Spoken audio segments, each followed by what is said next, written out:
Kim stole my thunder a little bit. That's quite okay. And I will, as a point of reference, I will be accompanied by members of the Reformation Project group from here within the First United Methodist Church, and we'll do some question and answer. So although I'm standing in front of you here talking, it is not the Stephanie Show by any stretch of the imagination. And so the hope is that this is a beginning of a dialogue and a beginning of a conversation and a way for you all to calibrate where you are as a faith community and where you might want to go. So one of the things when we get started doing this kind of work is we've got to figure out where we are. So that, I hope today, can be part of that. And what I was going to say is a little bit about how we got here and a little bit of story. So my name, as Kim said, is Stephanie Preston Hughes. I use she, her pronouns. By training, I am a licensed mental health counselor. And I was born and raised a devout Catholic in a very small Midwestern city, Akron, Ohio, if any of you know of that. Woohoo, we have Akronite? You're from Akron? Near, okay. Oh, wow, that's very small, yeah.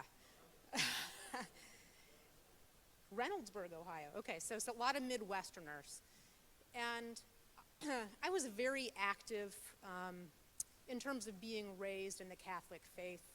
I was baptized, had First Communion, confirmation. I was a Eucharistic minister in high school. I was very active in my faith community. It was fundamental in terms of providing me with emotional support, social support growing up.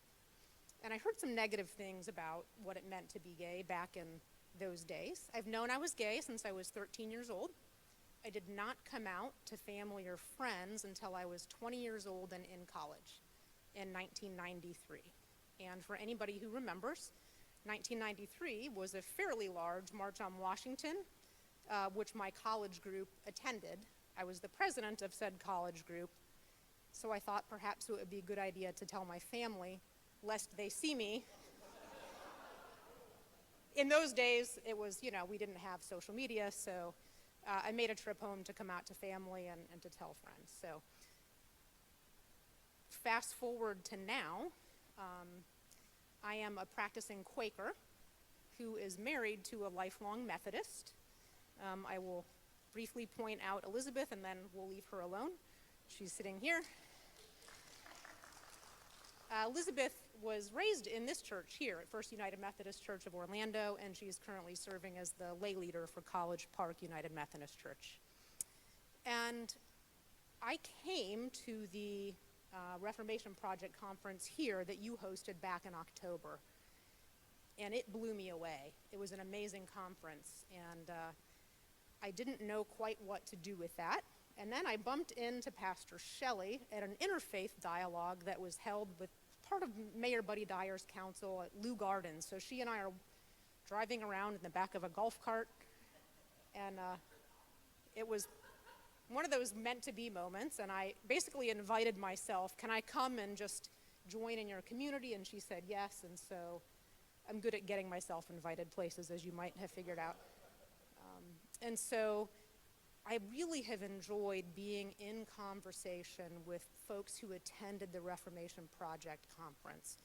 And so there was a lot of dialogue about what do we do with what's going on in the Methodist Church, where do we go from here, who are we, what does this mean for us?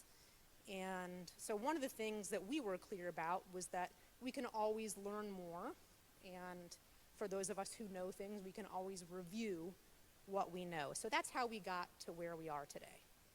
And the other part is that I'm free, and you're a church, and so that works. Yay! A couple of ethical disclaimers. I am a licensed mental health professional. That does not mean that me talking to you today is therapy. I hope that you feel good by the end of this, but it is not therapy, and I will not charge you my hourly rate. And also, there's no conflict of interest in me standing here and presenting to you because I'm not being compensated in any way. So the purpose of this is really pretty simple. So we just want to do some very basic conversation in terms of increasing our knowledge about LGBTQ population. And we want to foster some relationship building. I can already see just by being here with you all that that's a strength of your church, right? I may be preaching to the proverbial choir here today, and I think that's okay. And I do want to acknowledge that, but that's a great starting point. And you can figure out where you would like to go from here. And then ultimately, strengthen our faith community. How are you going to get stronger?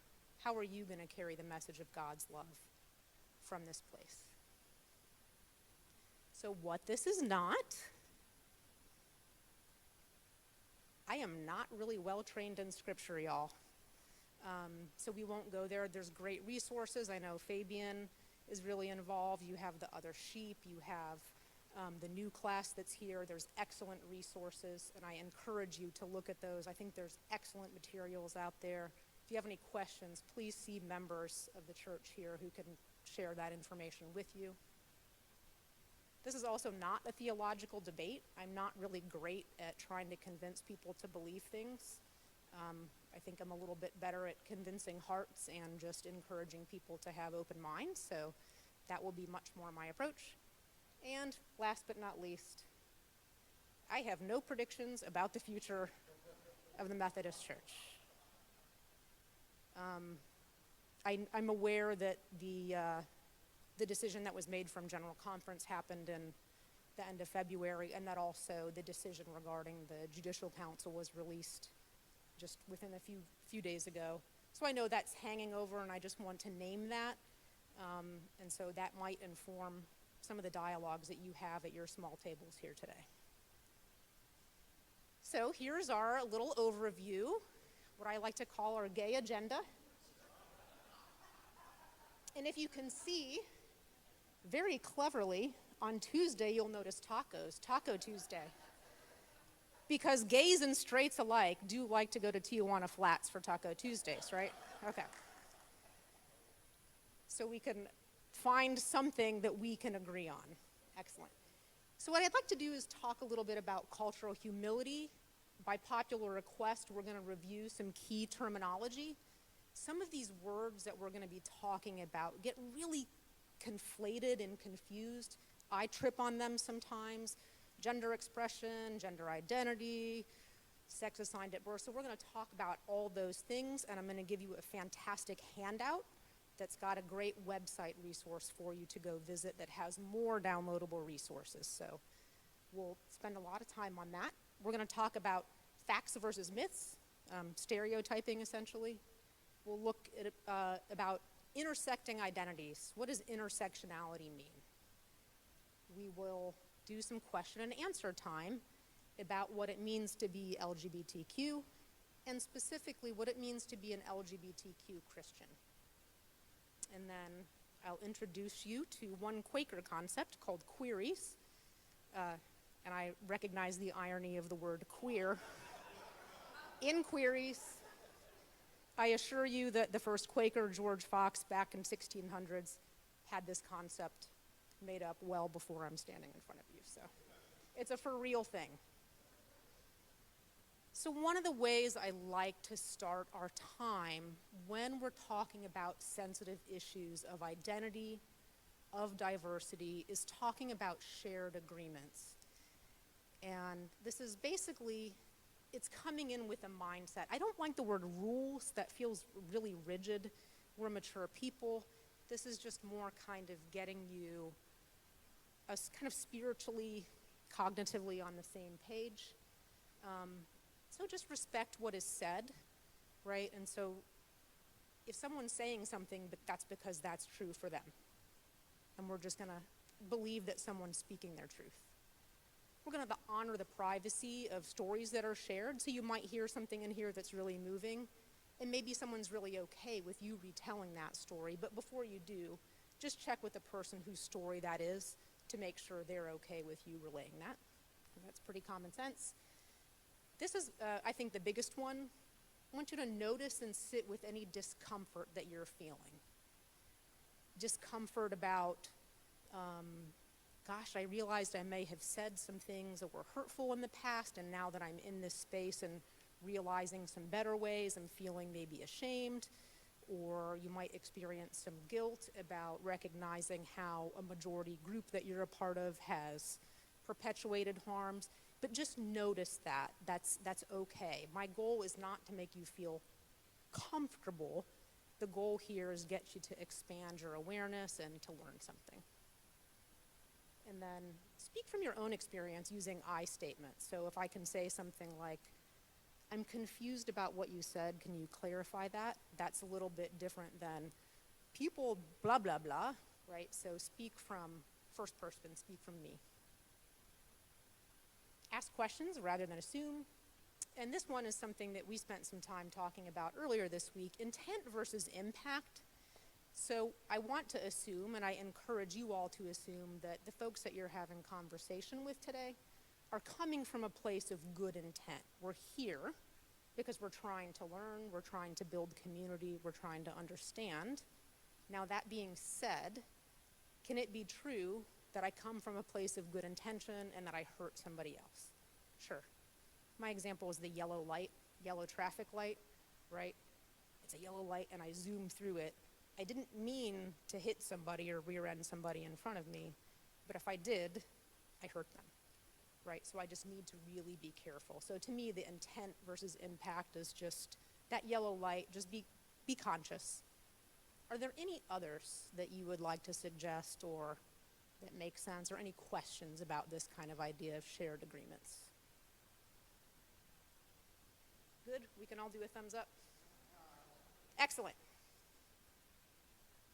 So at your tables, you have some note cards, and we are going to conclude our time here today with you hearing from the experts. And the experts are LGBTQ identified individuals within First United Methodist and or within the Reformation Project who have been brave enough to volunteer themselves to share their experiences with you. So I invite you to, as we're talking, write down a question. Now is a time that if there's something you always wanted to know, you can do it anonymously, so there's no embarrassment factor for you, okay? What do you want to know about being an LGBTQ person? What do you want to know about being an LGBTQ Christian? So, anybody heard of the terms cultural competence and cultural humility? Okay, so I've worked in higher education for a long time. I was at UCF for a number of years before going into private practice, and I've worked at Rollins College, and this idea used to be, when we were doing diversity education work, that the goal was learn as much as you can about somebody else and about their culture. And while that's a noble cause and not necessarily bad, it can trip us up, right? Why? Is it ever really possible to know everything about somebody else's culture? So the thinking has shifted a great deal in education and doing work in social justice, that now the goal is more about cultural humility. And so we're shifting from learn and know as much as you can about other people to listen. Less talking, more compassion, and just accepting what other people's experiences are. So it's dangerous to think that I can understand the lived experience of another person, right? Makes sense. So what I'd like you to do is, once I stop talking, I'm going to, within your tables, I want you to think of an aspect of yourself that's personal to you, that's important to you, that other people at the table don't already know about you. Okay? And in 30 seconds, I want the first person to begin sharing, and I'll kind of monitor, and every person at the table needs to go. Ready? Go.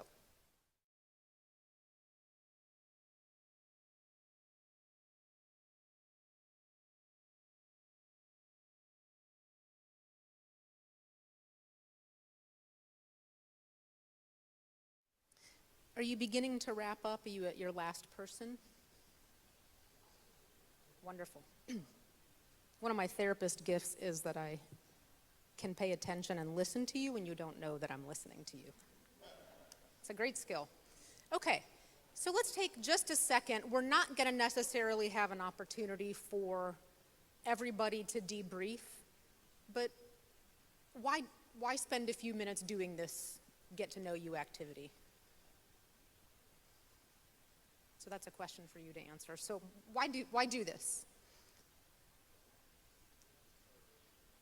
Helps to start a relationship, connect. Absolutely. And woo. Quakers, when we clap, because we worship in silence, and so this is Quaker clapping. And I realize that I look silly when I go into other faith spaces and I do this. I'm actually not hearing impaired, and that's also how, clapping and hearing impaired community. I think it's a wonderful way.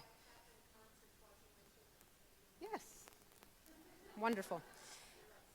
The other piece of this that I think is helpful, although it's just a small slice of an example, is to be put on the spot and told, okay, you need to think of something really personal, and I'm going to tell you to share it right now. You get to think about it, go, right? So what is that like? Maybe similar in some tiny way to coming out.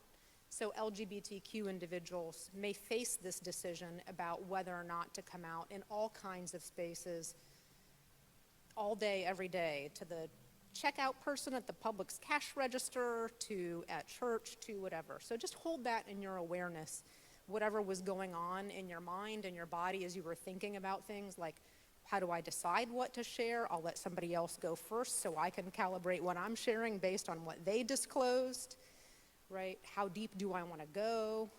So one of the things that you can carry, thank you, Melanie, for that we can carry with us is that coming out is a process, it's not an event, right? So most LGBTQ people will tell you about their coming out story, which is sort of like usually the first people I came out to, friends and family, but it's always going on all the time, right? So hold that in your awareness. So thank you for doing that and getting warmed up. We're going to transition into doing some terminology. The vocab sheets and the genderbread sheets, do we have those? Okay. John is going to hand something out to you that is a useful tool. This is for you to take home. I'd like to start with some of the basics. My assumption is that all of you sitting in this room have heard of the terms that you're seeing in front of you right now. LGBTQ+, right? So L, lesbian, a woman who is attracted to other women, gay, a man who is attracted to other men, or a woman who is attracted to other women, bisexual, someone who is attracted to both men and women, transgender, someone whose sex assigned at birth is not congruent with their gender identity. We'll go over this multiple times. Queer questioning. How does that word sit with some of you all when you see that cue? It's a difficult one, right? And then the plus. So if you ask 10 different people, they will tell you that LGBTQ means lots of different things and that the plus means this, and if we add every word that could fit outside of this, we could have an acronym that's so long we need an acronym for the acronym. And so what's been commonly accepted now is to use the term LGBTQ+. So plus might include things like intersex, it might include two-spirit, it might include pansexual. So I want you to think of that plus as everything that could fall outside that gender norm. Are we okay with this particular slide here? And we know that the rainbow flag, I'm assuming that folks know the rainbow flag, right? So let's go to the next one. We'll spend more time here. So one of my favorite teaching tools is this genderbread person that you have in front of you. There's a great website called itsmetrosexual.com.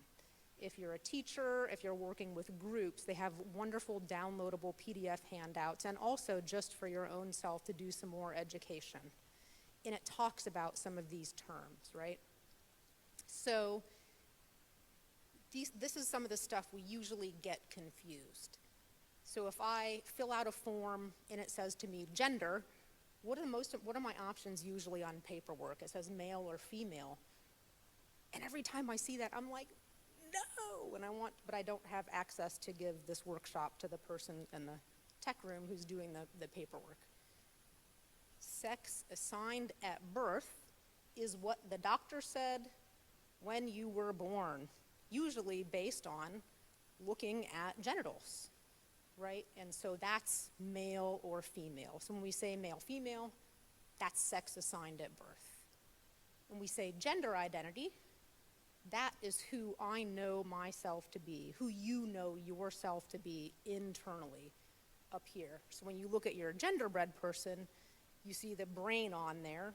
That's the gender identity, man, woman, or something in between, right?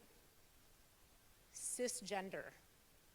So this was a really new word for me, even just 3 or 4 years ago, really commonly used in the community.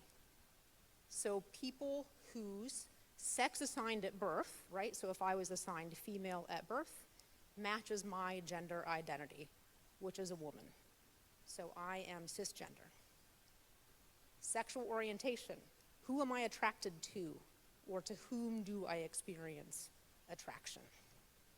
And gender expression is, what is it that I show to the outside world? How do I communicate to you in this room my gender? And then intersex, what did we used to call intersex? Hermaphrodite, right. So that term, I want you to delete that from your vocabulary. Considered very medical and not necessarily very sensitive, but intersex refers to people who were born with perhaps both genitalia or chromosomes that are not necessarily XX or XY. And so that can be a broad range of sex.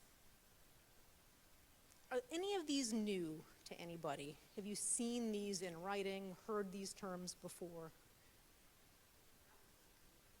The intersex? Mm-hmm.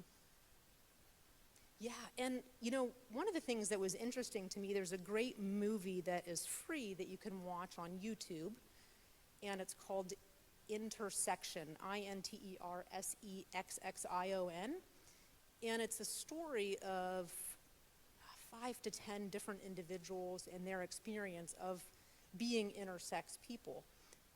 And it's more common statistically than you might realize. In the medical research, we know that something like 1 in 20 people do not fit normal sex assigned at birth. So there's a lot of people out there from who sorting is not necessarily an easy thing. So I love these visuals because it has this picture of an umbrella. So if you can conceptualize thinking of LGBTQ identity as an umbrella terms. So for part of the majority, or what is assumed to be standard sexual orientation or gender identity, those are the ones on the top of the umbrella. So cisgender is the assumption. So if I go out into the world, people will make an assumption, default, that I am cisgender, right? And if I go out there into the world, I don't know, maybe not so much anymore, but most people, the default is that you are heterosexual, unless you tell somebody otherwise, right? And so these terms on the bottom or under the umbrella are just examples of a few terms that fall under LGBTQ. So I'm not sure how well you can see some of this. Are there any there that are new to you? Are you willing to raise your hand and ask? So I have pansexual, there's a question, and demisexual. Yeah, so anybody else, anybody know what demisexual is and want to take a stab at it? Ryan, go for it.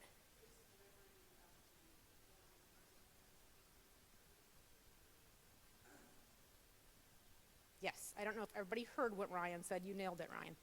So a person who experiences romantic or affectional attraction before they experience sexual attraction. So I'm not necessarily interested in you sexually until I know how I feel about you. So essentially it's saying the feelings have to come first. So I think that's a very lovely and useful term, actually. And the other one that was a question is pansexual. And somebody else want to take a try at pansexual? Fabian?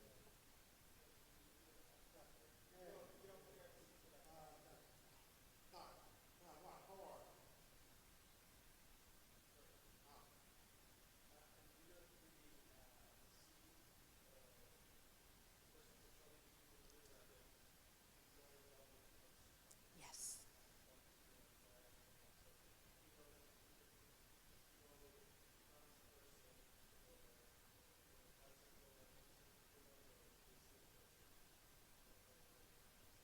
Yeah. So fellow lovers of language and Greek and Latin roots know some of these key prefixes and suffixes, right? So the word pan means all. So pan, sexual, like panoply, you can go through all the pan words that you know. So pansexual meaning attracted to all. So if I say I'm bisexual, what that's saying is I'm attracted to both men and women. Someone who says I identify as pansexual, their perception or their understanding might be that I don't necessarily recognize that there are only two genders, or it may also mean that I'm attracted to another person regardless of what they identify their gender to be, right? So there's some really interesting conversations that can be had around this. So for example, and we'll talk about this when we get into intersectionality, if I'm married to an opposite sex spouse, right? So if I am a cisgender woman, I marry a heterosexual man, and my husband comes out as being transgender and transitions, and now presents in gender expression as a woman, feminine. What does that make me, the person who is still in the marriage, with that person if we decide to continue our marriage? So this gets pretty complicated if we make the decision to continue our relationship. I don't know. I can't answer that. That's not my experience. But many people that I know of will adopt the word pansexual to describe their orientation. So things like demisexual, homosexual, heterosexual, pansexual fall on sexual orientation. To whom do I experience attraction? Does that make sense? I see a couple of confused faces. Melanie?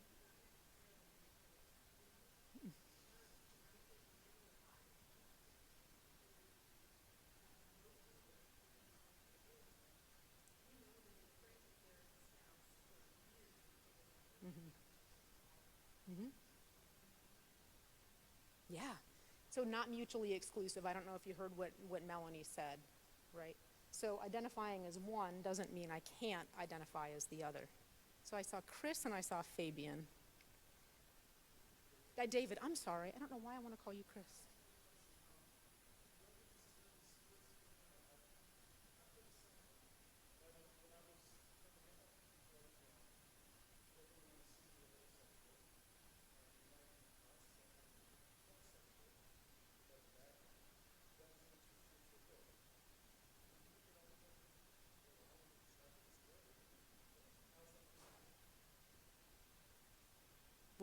We'll hold that.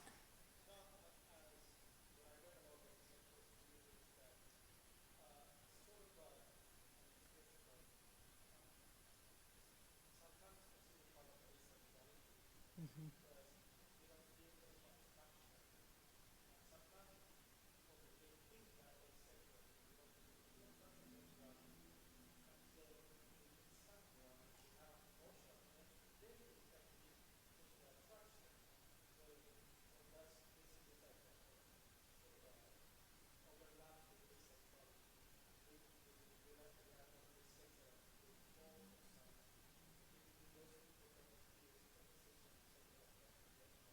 Right.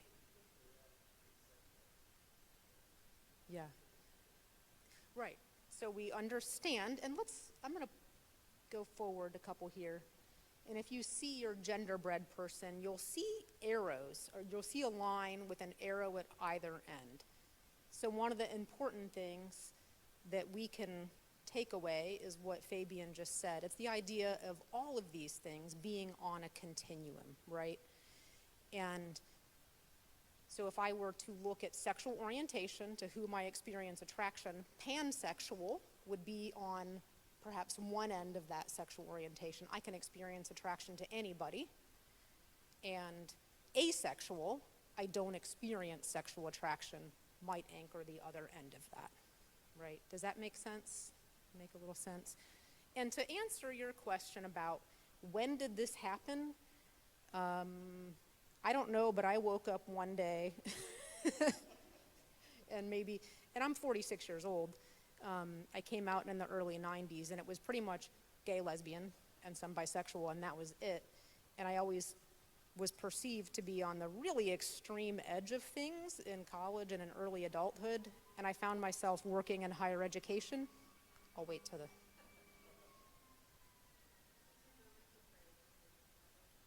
Yes, I do that. And then working in higher education with young folks, and I began to learn all these terms I would guess starting in around 2010, but put a date on when the revolution began. I don't know that I can do that, but John, you had your hand up. Did you want to offer something?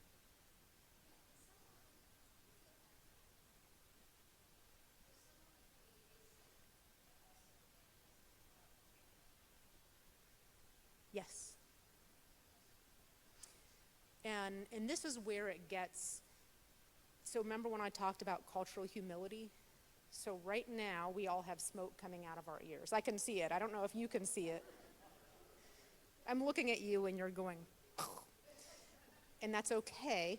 So there can be sexual attraction or sexual orientation or affectionate attraction, right? So I may not necessarily be sexually attracted to somebody, but I can experience affection. So some individuals might know an asexual person and say, that's really sad they don't experience sexual attraction.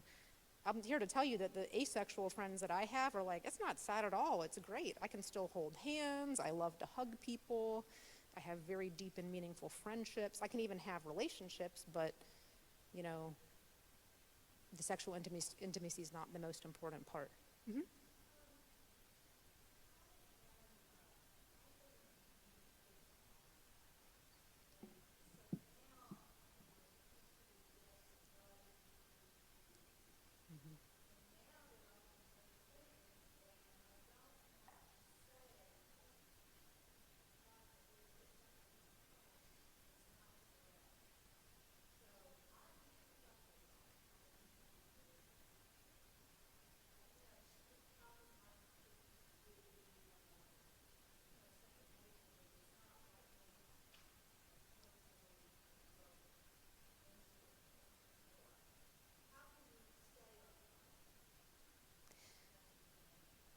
So my short answer, and I would encourage you to continue in dialogue as a community, my short answer is to not overcomplicate it. Use the term LGBTQ+, and as you're in your company, in your groups, in the classroom, working with others, you all have to, as whatever community you're in, come to some understanding about the language you're going to use when you're interfacing with people. But my experience has been, and I would invite people to say otherwise about, I think that most LGBTQ people find the LGBTQ plus to be inclusive. John, I see you nodding, other folks nodding. Anybody have a different thought on that? Yeah. Don't get too hung up. Mm-hmm. That can be, and I think what I've heard some people say, Fabian, is that when we use the word sex or sexual orientation, it can feed into some of that stereotype of that this is about sex, when it's not. And so I think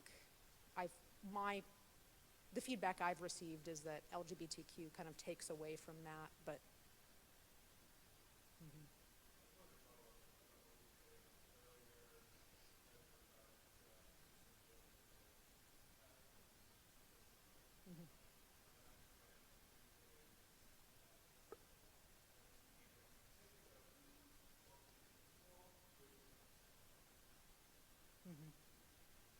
yeah, so what we're doing is we're saying no more binary, and it's almost taking something from two-dimensional into three-dimensional, and it's a huge paradigm shift.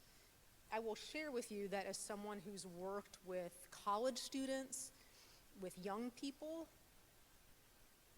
we are way behind on this. So if you were to go into some spaces with our millennial, brilliant young minds and Generation Z, they're introducing themselves already using, "Hi, my name is so-and-so, I'm panromantic, and these are my pronouns." And you're like, whoop. And everybody over 40 is going, when did this happen? So I invite you to just kind of let your mind be blown. I am going to move on, just for the sake, but again, I just want you to notice where your questions are, where your discomfort is, and notice that one of the things we try and do is intellectually understand something, right? You noticing that, like you're scratching your head, but these things are really personal and very emotional for some people, and spiritual, as we'll see too. I do want to spend a second on this. So the transgender umbrella. So transgender can be used as an umbrella term.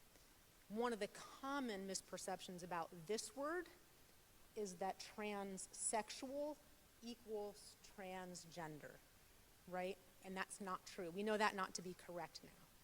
Transsexual is a word that's a little bit more historical, which would define somebody who made a medical transition for from their sex assigned at birth to be a gender other than what they were born as.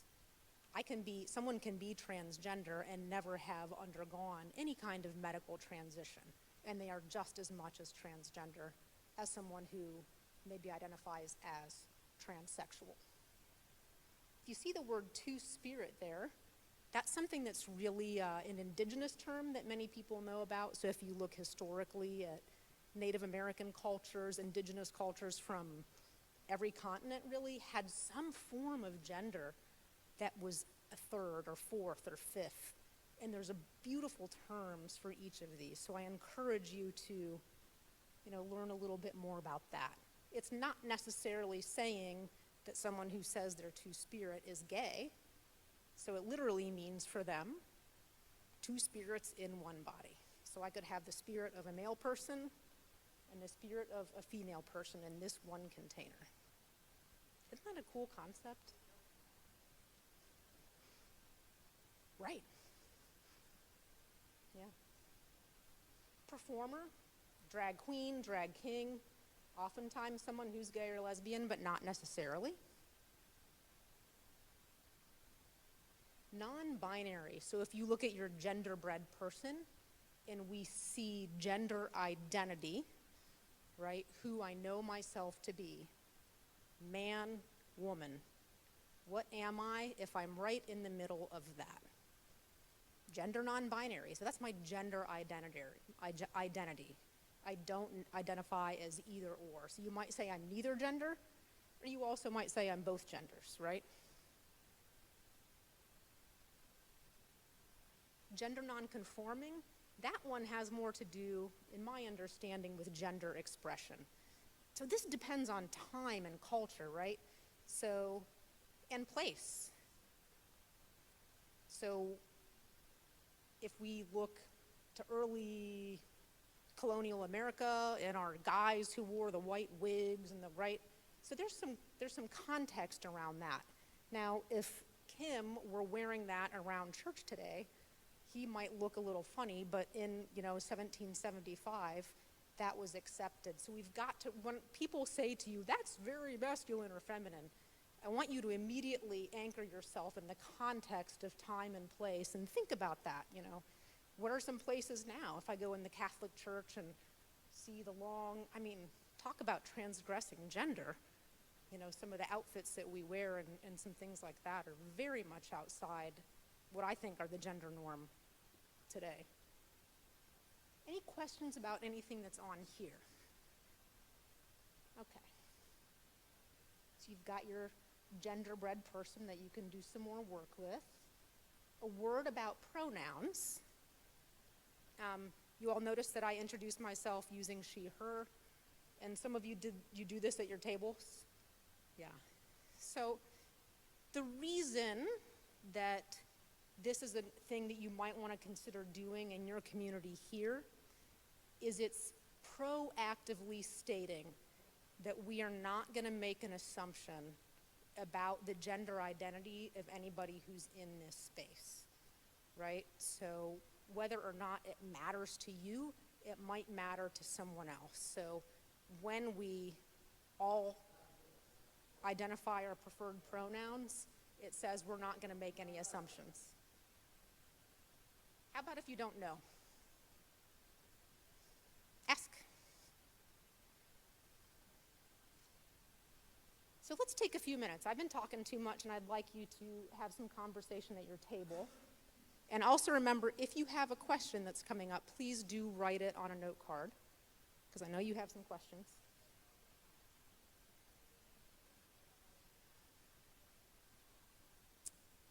Yes, give me a second.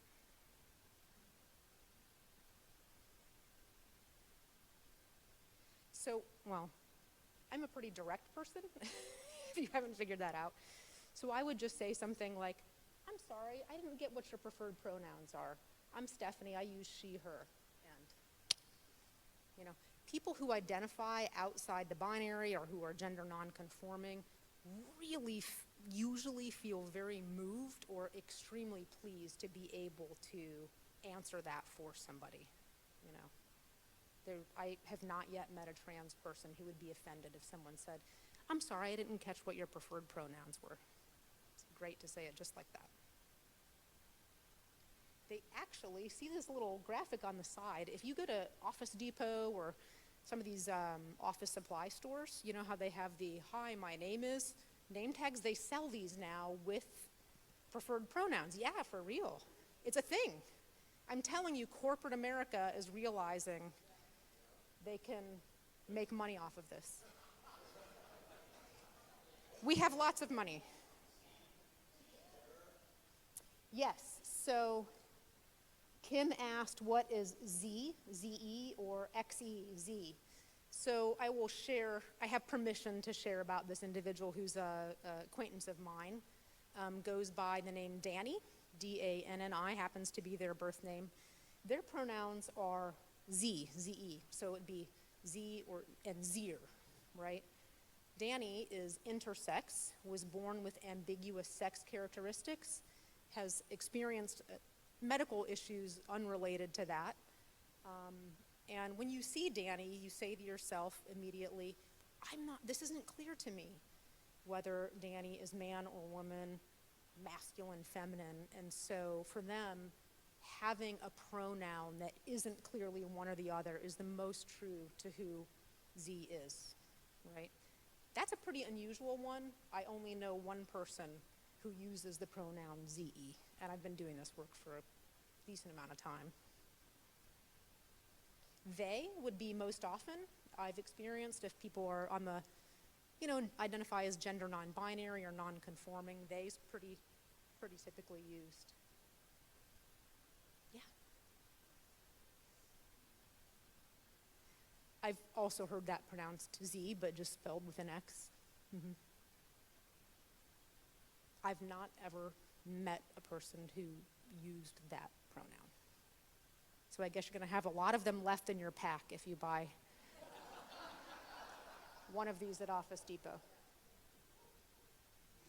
But again, I just want to kind of shift the culture here. If you're in a young group or you're going on campus to Rollins or Valencia or UCF, they're doing this. We are on the caboose end of this, people. Like, they're using pronouns. So we don't exist in a vacuum, right? I mean, I certainly don't. I don't think any of you do. So it's really important as you're navigating the world and you're talking about LGBTQ people in your church, you're not seeing them as just LGBTQ. You're asking yourself, what other aspects of this person exist that impact who they are and ways that I might serve them, or what their spiritual needs are as a person. I love this little image here. It shows the complexity of ourselves, of our identities, right? So all these things that can be part of you, your sexual orientation, your language, your ability, your gender identity, your age, your marital status. So you get the sense of how complex we are. There's a great, great writer. She's really prolific. Her name is Kimberly Crenshaw Williams. And back in 1989, so 30 years ago, she coined this term, intersectionality. And she basically said, look, we can't just, and this all came about because of a lawsuit where a black woman was discriminated against, and they said, no, you didn't experience sex discrimination, and no, you didn't experience racial discrimination, but the heart of the lawsuit was, I experienced discrimination because of the way these things came together. So it gets really complex. And so she's saying there's overlapping experiences of hurt, of discrimination, of difficulty, and how we navigate the world based on these things. So one example might be, what if I'm disabled and also poor? How does that affect my ability to access resources that I need to navigate the world, right? What if I am Latinx and black, and I'm going in spaces where there are a lot of other Latinx people who are predominantly lighter skinned than me? What if I am transgender and married? How does that impact my coming out process, my transition process? So there's complexity in this. There's so many nuances, which is why one size does not fit all. So if I asked you to think of aspects of yourself that seemingly contradict with one another, I'm sure each of you could come up with something, right? Like, this group that I belong to expects me to be this way, and this other group I belong to expects me to be this way, and I'm neither, and sometimes they can butt up against each other.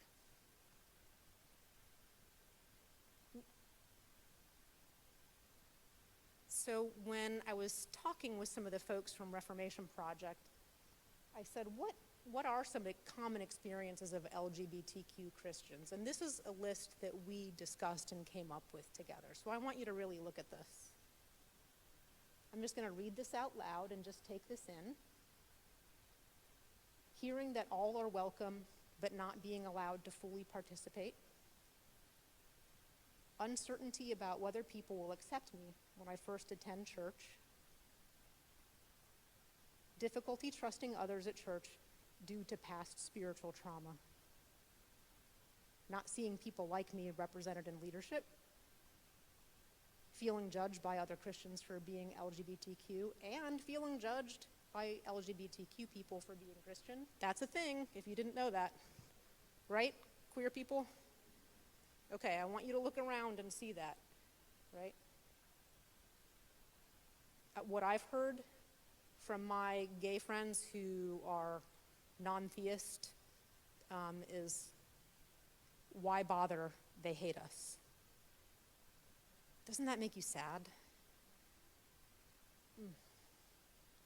And then being told my identity is an issue, right? It doesn't feel good to be an issue. I've not ever enjoyed being someone's issue. So these are just a few. What I'd like to do is, do we have any questions? Or if we have questions, are we comfortable just asking them of the people who are going to be on our panel without being anonymous? Okay, all right. So we have 4 folks in the room. We've got about 30 minutes left, and my sense is that you all are ready to really talk with each other and have some conversation, right? So the people who've agreed to be panelists, would you go ahead and come up now?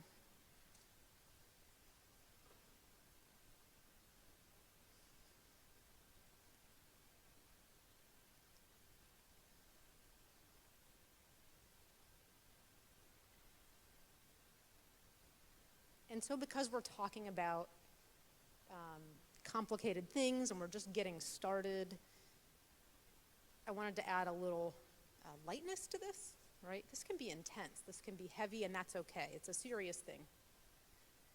And so I discovered this video. What if we talked to straight couples the ridiculous way that we talked to gay couples? So enjoy. Go ahead, shine light. Hey, I'm glad you guys found each other, but could you not do that in public? So, who's the mom and who's the dad? What? Hi. Are you guys worried he's gonna come out straight? You know, I don't really tell many people this, but I actually had a straight phase during college. Hi, guys. Hey. Good to see you. So a couple of things. My abuelita is a little old-fashioned, so if you guys could just not hold hands and pretend to be friends, Oh. Oh, okay. that would be great. You guys know Kim and Tom, right? No. Oh my God, they're the other straight couple in our group. They do a lot of the same stuff as you. There you go. Thanks. Yeah. I just want to let you guys know you guys are so brave. I'm really cool with this. Cool. By the way, we're hanging out with Jake and Kim tonight. Oh, the straight couple. Fun. Yeah, I know, right? Well, I didn't know Billy had a mom and a dad. Did I ever tell you how cute I think you guys are? Will you be my straight best friends? I could be your straighty matey.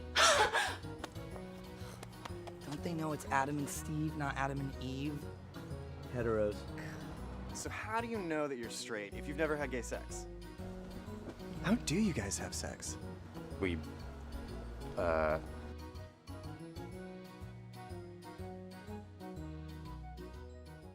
right. So why don't we, as you're thinking of some questions, and if you don't think of them, you have one there. Okay. So can you all introduce yourself, your pronouns, and anything else that you would like to say?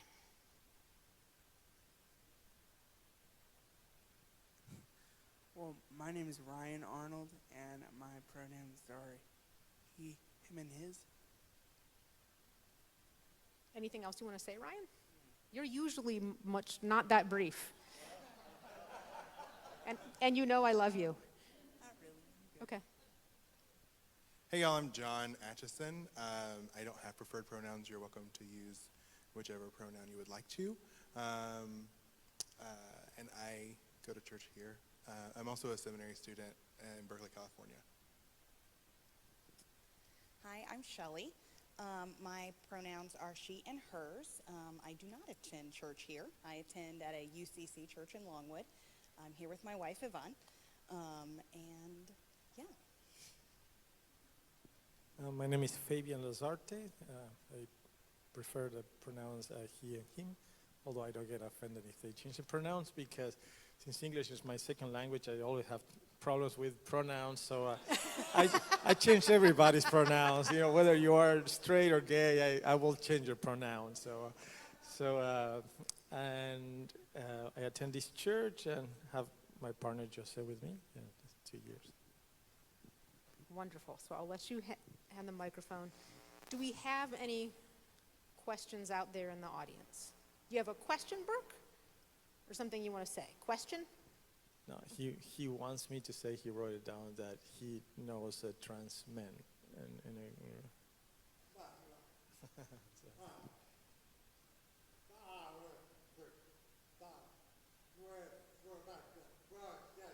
The Reformation Project was here. Yes. Yes. Here at First United Methodist, Yeah. the Reformation Project has learned about all of this. Let me maybe get things started by asking, what does it mean to you, each of you, to identify as Christian and LGBTQ? I always say that I didn't choose to be gay, but I chose to be a Christian. That was a decision that I made. So in a way, I think, I can say that I'm proud of being gay because That's what God made me. But it's not. I'm not proud in the sense that I work really hard to be gay. So it's not like I achieved this, and I'm proud to have achieved being gay. No, but but it was very hard to be a Christian.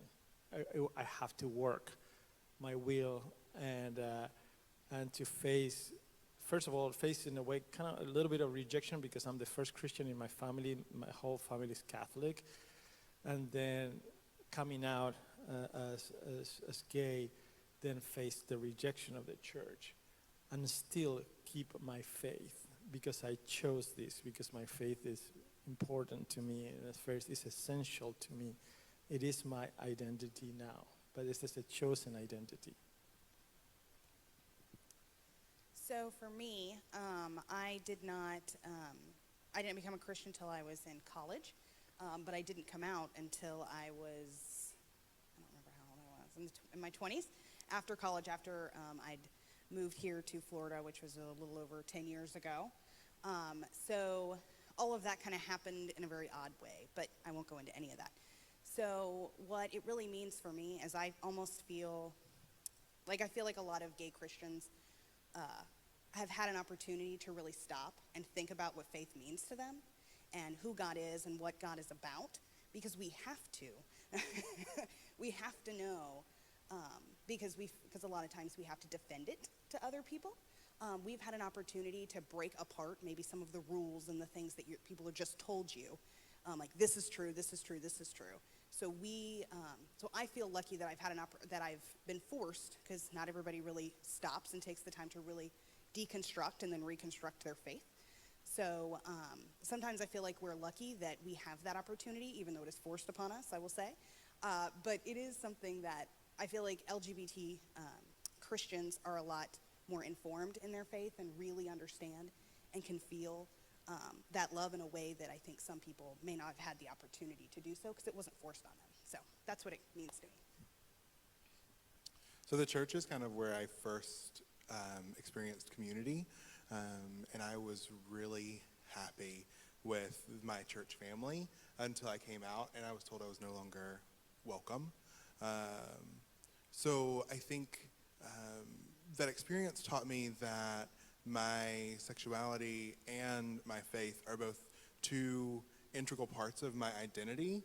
And I think these days, what that means for me is, I'm, as someone who's created in the image of God, how my identities work together to reflect God to the world have to work together.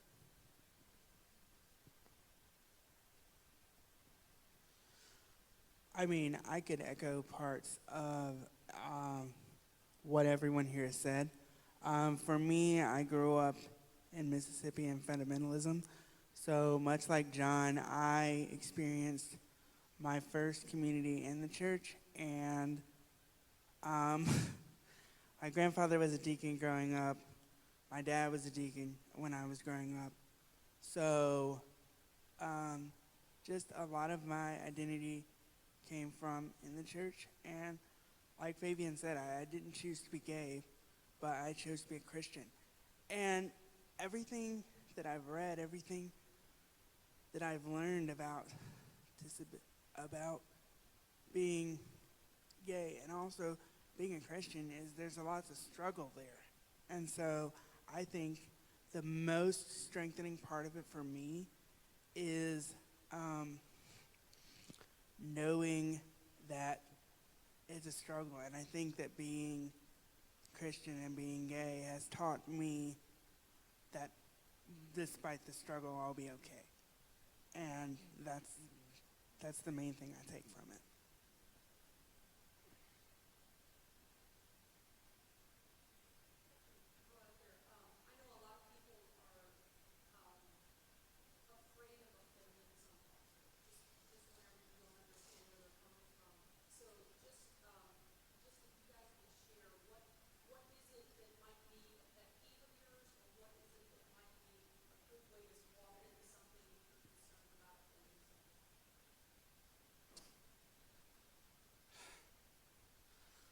I feel that my answer to that question might be different from a lot of people's, because having disability,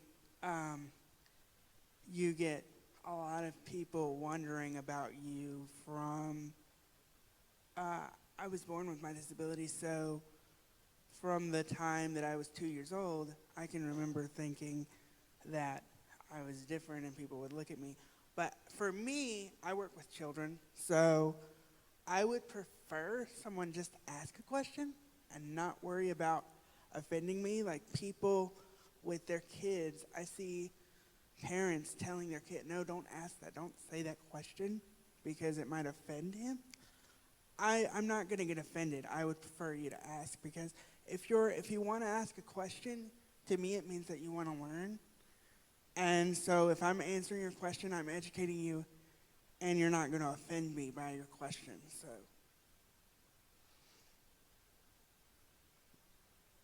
I actually would echo that. So you were not alone in that, Ryan.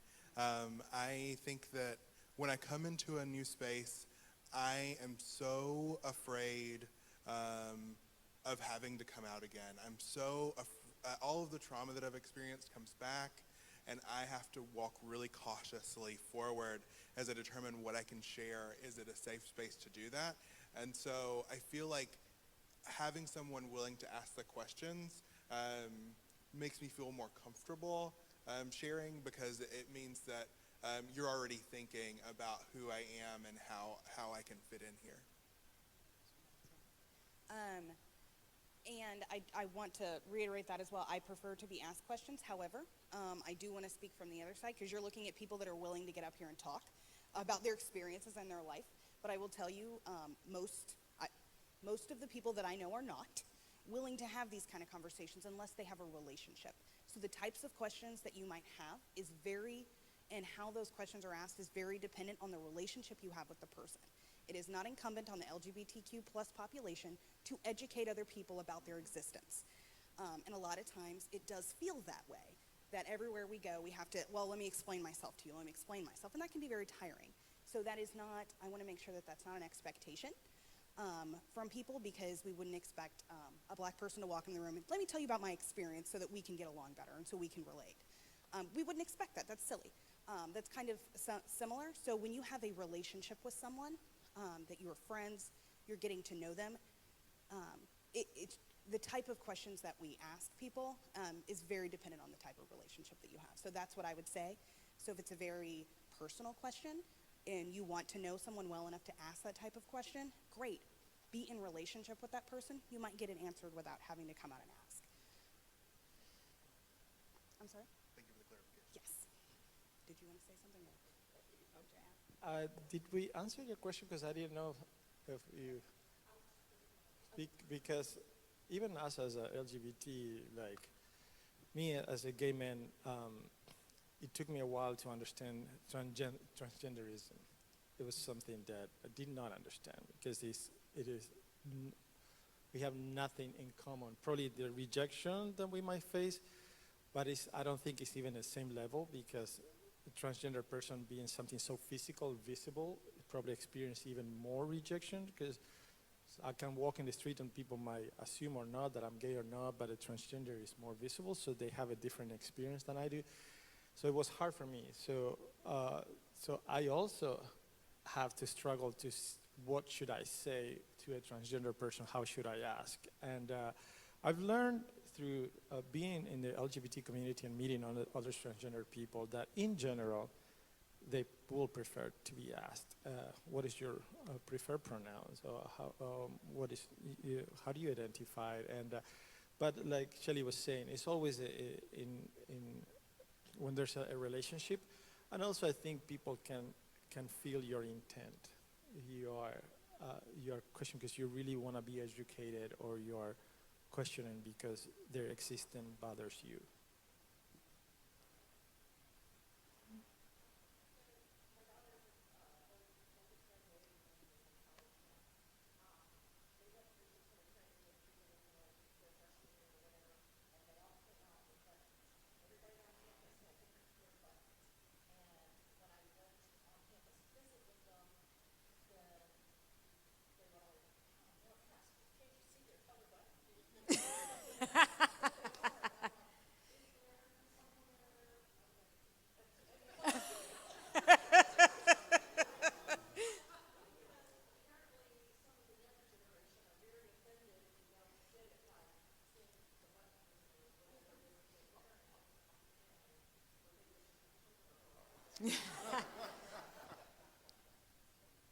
I'm not familiar with a color code. I might need to become familiar, it sounds like.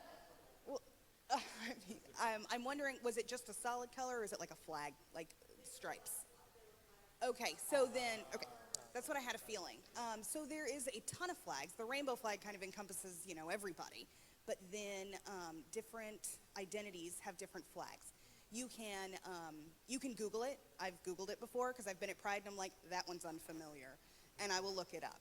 So if you Google Pride flags, or you'll find several websites that have pictures of the different flags for the different identities. Right, Wiki's all over that. So yes, if that answers your question, I'm not familiar with all of them myself. I'm learning. I'm learning. I didn't know what demisexual was either.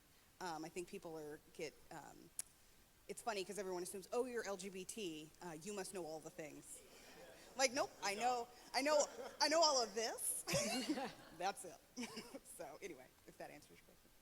So I love the curiosity I hear. There's going to be a bunch of people Googling when you get home tonight, which is great. And also, as you seek to learn more, do remember the cultural humility piece, which is rather than try to know everything I can, I'm going to listen to what you share with me about what that means for you, right? So, for me, that's a feeling of relief. When I heard the term cultural humility, I was immediately like, oh, thank God, because it felt like less pressure and it invited curiosity rather than what I perceived to be a bit of arrogance, which is that I could ever actually know it all, you know? And I just want to say, I don't know your daughters, but I know my relationship with my mom. I'm more likely to get offended if she doesn't know something I think she should. The rest of the people on campus would have probably been okay to hear you ask a question. Yeah, please.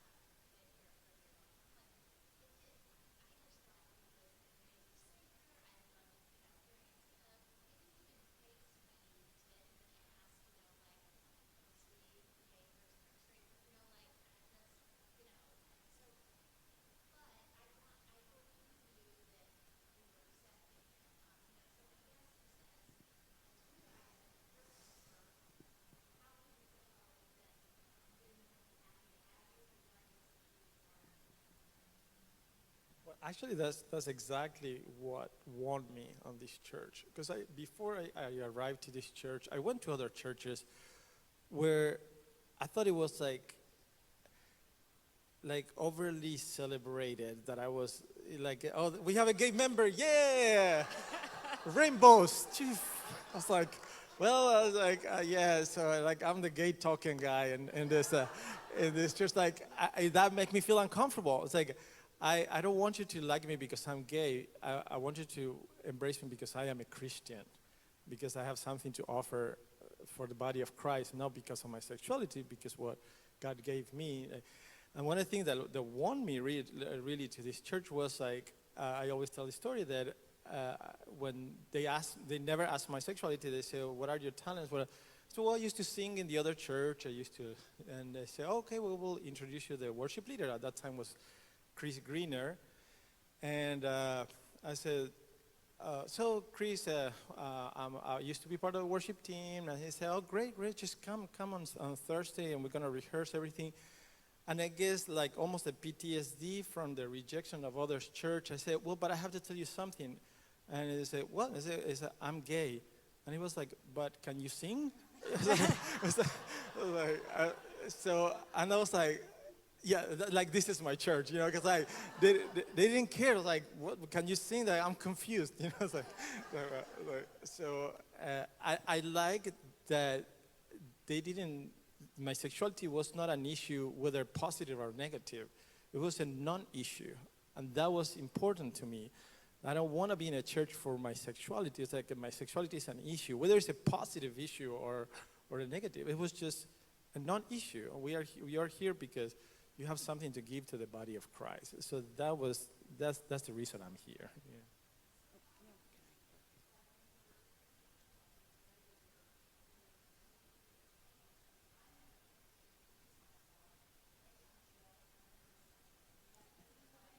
Lucky you.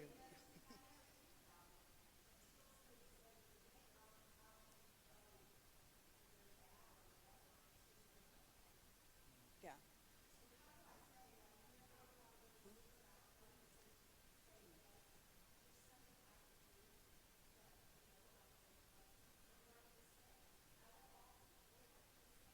So, yeah.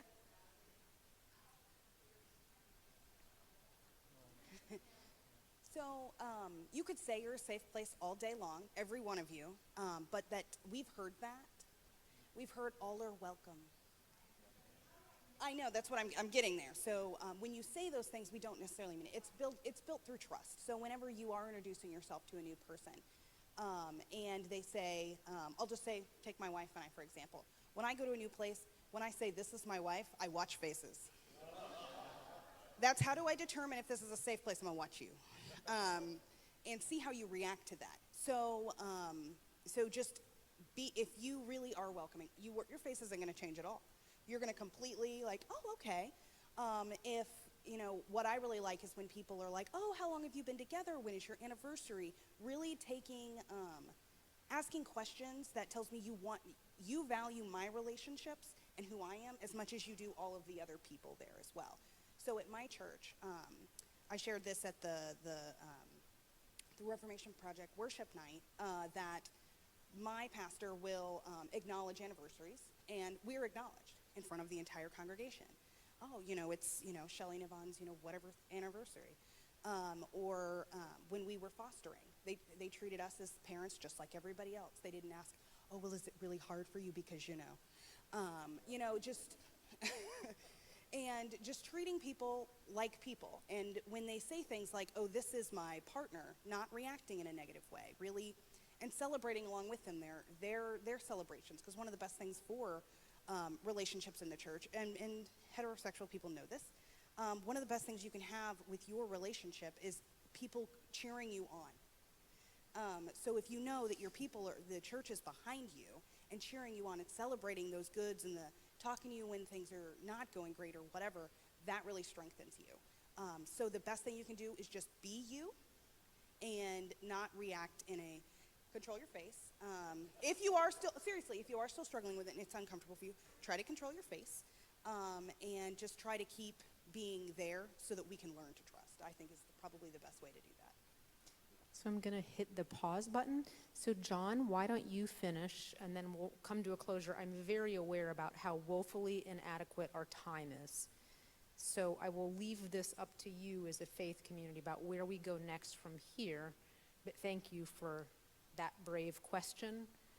And I think that's a really key question for the whole church to answer. I think that all of us up here are happy to continue this conversation with you if you have more questions. I would just like to echo what Shelley said about visual cues, not just in your faces, but in the building itself. I know that we have the rainbow flag on the door. I'm so thankful that now we have the newspaper article posted where people can see it as soon as they walk in the building. I think that we need to be mindful of who might be excluded still. I think it's important to know that, to recognize that we don't have a gender non-conforming restroom on property anywhere. And so if a transgender person were to come in and not feel comfortable in the men's room or the women's room, where do they go? So how do we respond to that before it happens? I think that there are other things that we can do in addition to that to just make sure if we do have a visitor come here, they know that they're welcome before they even speak to someone. Thank you for that. So the questions that are bubbling in you, I want you to note in yourself, write down. If you're feeling a call to action, I want you to get a sense of what that is. I would say that's a good thing. And so you're going to have to do some work together to kind of say what's next for us as First United Methodist Church of Orlando. And I know that's happening in a bigger context of the whole United, I get that. I think you might want to aim to be the church that other people benchmark against. You know, that could be a brave new thing. So let me introduce you to a query, Q-U-E-R-Y. So a query is a Quaker discipline, a practice of asking oneself and asking ourselves as a community questions that have more than one right answer. And the purpose is not necessarily just to come up with the answer. The purpose is to deeply reflect on how our actions, our behavior as a church, as an individual, can align better with what God would have us do, okay? So I invite you, I'm gonna time us. Are we okay with doing 3 minutes, 4 minutes of silence? Can I invite you all to sit in that with me? Okay. So there's some I queries and there's some we queries. I will read these out loud one time, and then we'll just go into some quiet, and then when the time is done, Quaker thing that we do is shake hands and say, "Thank you, friend." And that'll just conclude our time together for now, but please do stay after and mingle and keep talking, okay? I queries. How can I love more like Jesus? Do I trust God, the Holy Spirit? Am I willing to join together with different people in deep faith community? We queries. What might we do to move beyond welcoming and tolerance? How will we affirm to LGBTQ people that they matter to God and to our church?